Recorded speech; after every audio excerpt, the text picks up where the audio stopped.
Chapitre 26 de la Vampire par Paul Féval. Chapitre 26 Maison Neuve. Paris fut en fièvre ce jour-là, depuis le matin jusqu'au soir. La nouvelle de l'arrestation de Georges Cadoudal courut comme l'éclair d'un bout de la ville à l'autre et se croisa en chemin avec d'autres nouvelles dramatiques ou terribles. Les gazetiers ne savaient à laquelle entendre. D'ordinaire, quand la réalité prend la parole, la fantaisie se tait, et, au milieu de ces grands troubles de l'opinion publique, ce n'est, en vérité, pas l'heure de raconter des histoires de coin du feu. Nous devons constater néanmoins que Paris s'occupait de la vampire plus qu'il ne l'avait fait jamais. J'entends Paris du haut en bas, Paris le grand et Paris le petit. Ce matin, le premier consul avait causé de la vampire avec Fouché, et comme le futur ministre de la police exprimait très vivement la pensée que l'existence des vampires devait être reléguée parmi les absurdités d'un autre âge, celui qui allait être empereur avait souri. De ce sourire de bronze que nul diplomate ne se vanta jamais d'avoir traduit à sa guise. Le premier consul croyait-il aux vampires? Question oiseuse. Personne ne croit aux vampires. Et cependant, parmi le grand fracas des nouvelles politiques, une sourde et sinistre rumeur glissait. Le mot vampire était dans toutes les bouches. On dissertait, on commentait, on expliquait. Les hommes forts en étaient réduits à reprendre en sous-œuvre l'idée mise en avant depuis longtemps, à savoir que la vampire était uniquement une bande de voleurs. Cette manière de voir les choses avait un certain succès, mais l'immense majorité tenait à son monstre et lui donnait un nom franchement. La vampire était une vampire et s'appelait la comtesse Marcian Gregoryi. Elle était belle à miracle et jeune et séduisante. Elle affectait une grande piété. C'était dans les églises qu'elle tendait principalement ses filets, sans exclure les théâtres ni les promenades.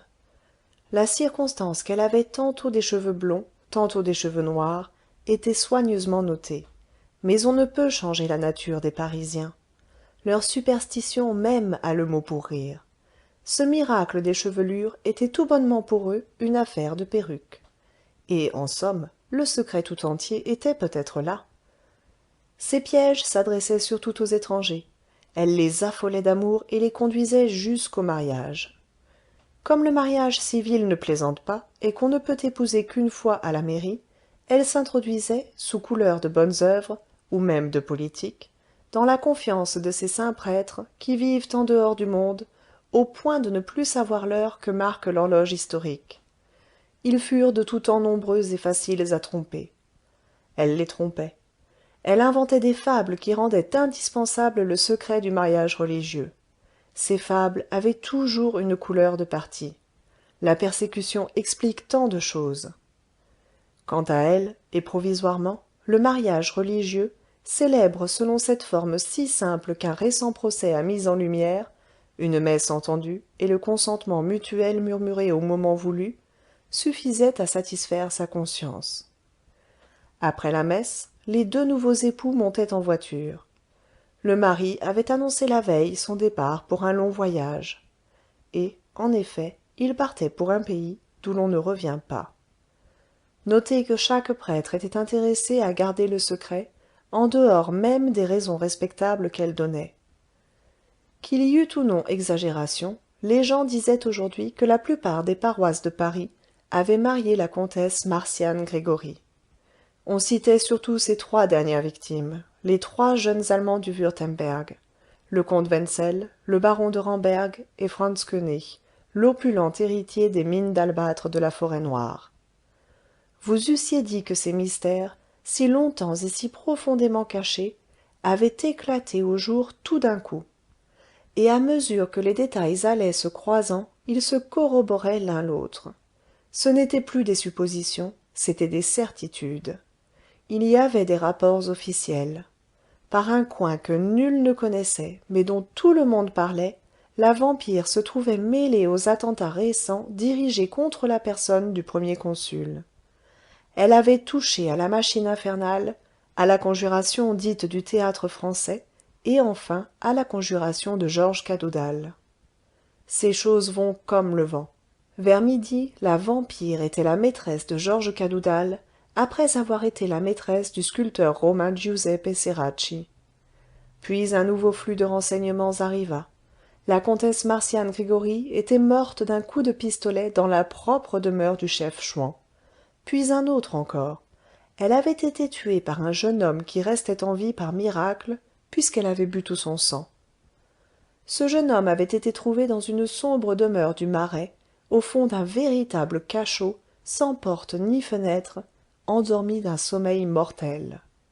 Et la demeure en question communiquait par des passages souterrains avec ce cabaret fameux, la Pêche Miraculeuse, qui avait vécu durant des semaines et des mois de ce sinistre achalandage, les débris humains descendant en Seine par l'égout de Bretonvilliers.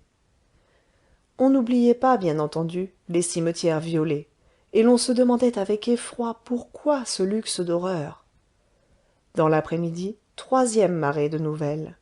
Une maison de la chaussée des Minimes, prise d'assaut par la police, avait révélé des excès tellement hideux que la parole hésitait à les transmettre.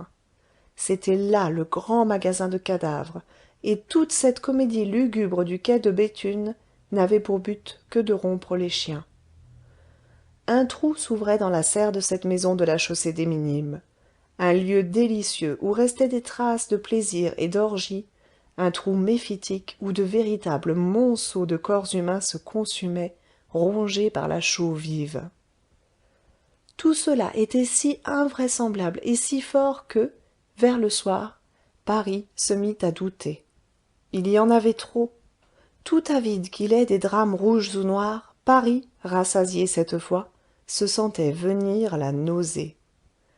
Mais au moment où Paris, vaincu dans son redoutable appétit par l'abondance folle du menu, allait demander grâce et déserter le festin, un nouveau service arriva, foudroyant celui-là, et si friand qu'il fallut bien se remettre à table.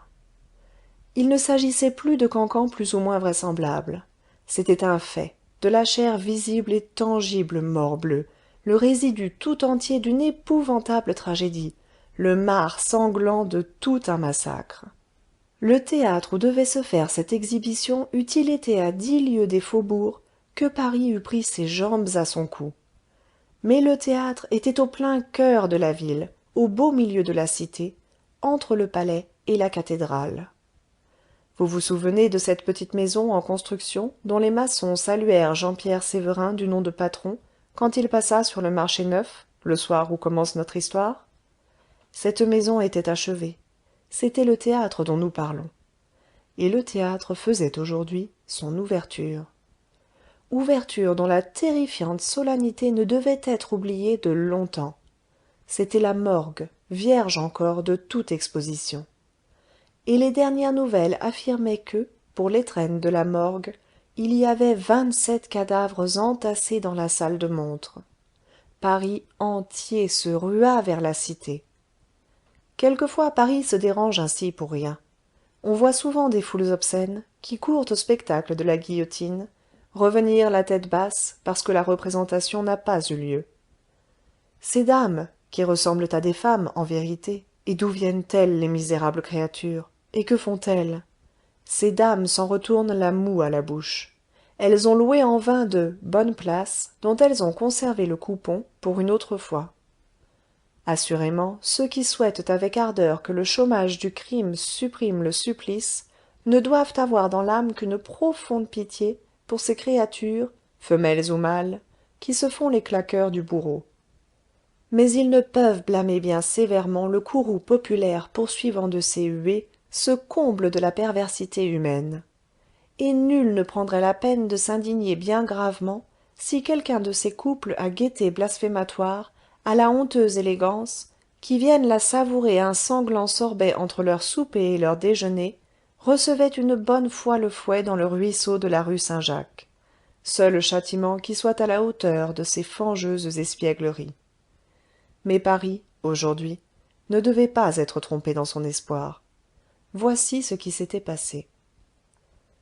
M. Dubois, préfet de police, sur les indications données par la comtesse Marcian Gregoryi, avait fait cerner, la nuit précédente, la maison isolée du chemin de la Muette au faubourg Saint-Antoine, où se réunissaient les frères de la Vertu. Quoi qu'on puisse penser des mérites de M. Dubois comme préfet de police, il est certain que ce n'était point un homme de mesures extrêmes. Il ne fut en aucune façon la cause de l'événement que nous allons raconter. Vers 1 heure après minuit, les frères de la Vertu étaient rassemblés au lieu ordinaire de leur réunion, attendant la venue de la comtesse Marcian Gregoryi, qui devait leur amener Georges Cadoudal. La séance était fort chaude, car la plupart des affiliés avaient des motifs de haine tout personnels. On peut dire que tous les membres de cette Tugendbaut parisienne avaient soif du sang du premier consul. Vers 1 heure et demie, un message de la souveraine, comme on appelait la comtesse Marcian Gregoryi, arriva. Ce message ne contenait qu'une ligne. « Vous êtes trahi, la fuite est impossible. Choisissez entre la trahison et la mort. » Andrea Ceracchi donna l'ordre de déboucher le tonneau de poudre qui était à demeure dans la salle des séances. On alla aux voix sur la question de savoir si, en cas de malheur, on se ferait sauter. Les affiliés étaient au nombre de 33. Il y eut unanimité pour l'affirmative. 6 frères furent dépêchés en éclaireurs au dehors. Aucun moyen n'existe de savoir s'ils songèrent à leur sûreté plutôt qu'au salut général. Toujours est-il qu'aucun d'eux ne revint. Au nombre de ces 6 éclaireurs se trouvait Osman, l'esclave de Mourad Bey. Un quart d'heure après leur départ, la maison était cernée. Le gardien de la porte principale vint leur annoncer, 2 heures sonnant, qu'il y avait dans le marais plus de 400 hommes de troupe et de police. Ceracchi monta à l'étage supérieur et reconnut l'exactitude du renseignement.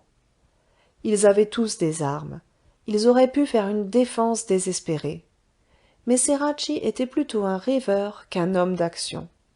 En entrant, il dit: « Mes frères, la main qui veut exécuter l'arrêt de Dieu doit être pure. Nos mains ne sont pas pures. Cette femme nous a entraînés dans son crime, et une voix crie au-dedans de moi: c'est elle qui vous a trahis. Sachons mourir en hommes. » Il alluma une mèche que l'Illyrien Donaï lui arracha des mains, répondant: « Les hommes meurent en combattant. » Le bruit des crosses de fusil heurtant contre la porte d'entrée retentit en ce moment. 2 ou 3 parmi les conjurés proposèrent de fuir. Il n'était plus temps. Un coup de mousquet tiré à l'extérieur fit sauter la serrure de la porte principale, tandis qu'on attaquait avec la hache la porte de derrière. Taïeh, le nègre, prit ce dernier poste avec 5 hommes résolus, tandis que les Allemands, menés par Donaï, se rangèrent en bataille devant l'entrée principale. Les 2 portes s'ouvrirent en même temps. Tous les fusils éclatèrent à la fois, au dehors et au dedans, puis une large explosion se fit, soulevant le plafond et déchirant les murailles. Andrea Ceracchi avait secoué le flambeau au-dessus du baril de poudre. Il y eut 12 hommes de tués parmi les assaillants, et tous ceux qui étaient dans la salle périrent, tous sans exception.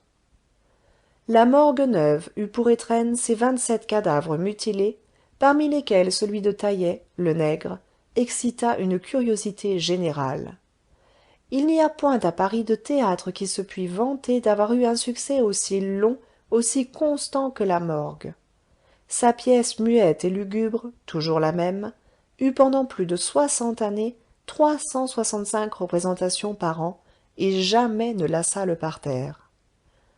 Néanmoins, la morgue ne devait point retrouver la vogue fiévreuse de ce premier début, autour duquel la ville et les faubourgs se foulèrent et s'étouffèrent 2 jours durant, avec folie. En sortant, la cohue terrifiée, mais non rassasiée, prenait le chemin du Marais et gagnait la chaussée des Minimes, espérant assister à un spectacle encore plus curieux. Les gens d'imagination, en effet, disaient merveille de ce trou rempli par les victimes de la vampire, et si quelque spéculateur avait pu établir un bureau de perception à la porte de l'hôtel habité récemment par la vampire, Paris, en 1 semaine, lui eût fait une énorme fortune. Mais c'était là un fruit défendu. Paris, désappointé, dut s'en tenir à la morgue. Pendant plusieurs jours, un cordon de troupes défendit les abords de l'hôtel occupé naguère par la comtesse Marcian Gregoryi. Revenons maintenant à nos personnages. Dès 8 heures du matin, Jean-Pierre Sévérin était à son poste. Quoiqu'il eût franchi en courant l'espace qui sépare le carrefour de Bussy de la place du Châtelet, il assista, calme et grave, au transfert des registres qui se fit de l'ancien greffe au nouveau. Il resta la journée entière à son devoir, et ce fut lui qui reçut les restes mortels des malheureux foudroyés au chemin de la Muette. À l'heure où les portes se ferment, il quitta le greffe et rentra dans la maison. Sa femme et son fils étaient agenouillés dans la chambrette d'Angèle, devant un pauvre petit lit où gisait une forme couchée. Dans un berceau au pied du lit, un enfant dormait. La hideuse injure qui avait mutilé le front d'Angèle disparaissait sous un bandeau de mousseline blanche. Elle était belle d'une pureté céleste et ressemblait, sous sa candide couronne, à une religieuse de 16 ans, endormie dans la pensée du ciel. Jean-Pierre dit à son fils qui pleurait silencieusement: « Tu ne seras ni puissant ni fort, sans doute, mais tu seras bon. Regarde bien cela. J'en ai sauvé quelques-unes. Je te dirai plus tard le nom des ennemis qui les entraînent dans le gouffre du suicide. Et tu feras comme moi, mon fils. Tu combattras. » L'enfant répliqua, essuyant ses larmes d'un geste fier et doux: « Je ferai comme vous, mon père. » Dans la chambre voisine, Germain Patou était au chevet de René, en proie à une terrible fièvre. René délirait. Il appelait Angèle et lui jurait de l'aimer toujours. Quand 7 heures sonnèrent à l'horloge du Châtelet, l'étudiant en médecine vint à la porte et dit: « Patron, il faut que je m'en aille. Le médicament est préparé, vous le donnerez de quart d'heure en quart d'heure, et je reviendrai demain. » Il sortit. Sur le quai Saint-Michel, il frappa à l'échoppe déjà close d'un bouquiniste. « Père Hubault, lui dit-il, vous m'avez offert 12 louis de mes livres, venez les chercher, je vous les vends. » Le père Hubault fit la grimace bien connue des marchands de vieux papier qui voient jour à exploiter un besoin. « Je ne veux plus donner que 8 louis, répliqua-t-il. « 10 ou rien, fit Patou d'un ton ferme. Le bouquiniste prit son chapeau. Germain Patou demeurait dans une mansarde de la rue Serpente. Sa chambre avait un lit, une table, 2 chaises, une bibliothèque et un fort beau squelette. Le bouquiniste emporta sa charge de livres et laissa les 10 louis. Germain Patou s'assit et attendit, pensant: « Vais-je enfin savoir ?» Au bout de 10 minutes environ, un pas lourd sonna sur les marches de l'escalier tortueux qui montait à la mansarde. Germain devint pâle et mit la main sur son coeur qui battait. « Est-ce elle ?» murmura-t-il. Ainsi parlent les jeunes fous dans l'attente inquiète d'un rendez-vous d'amour.